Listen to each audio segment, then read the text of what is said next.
Nu. Hej.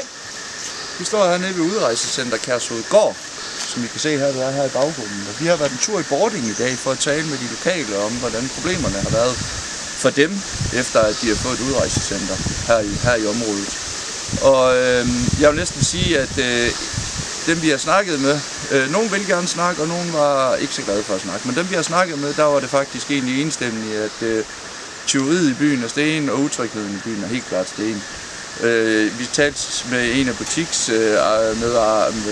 nogle butiksarbejderne, som der så sent som i går var udsat for en episode med tyveri, hvor man jager en person væk og bliver kaldt af verdens ting og sager.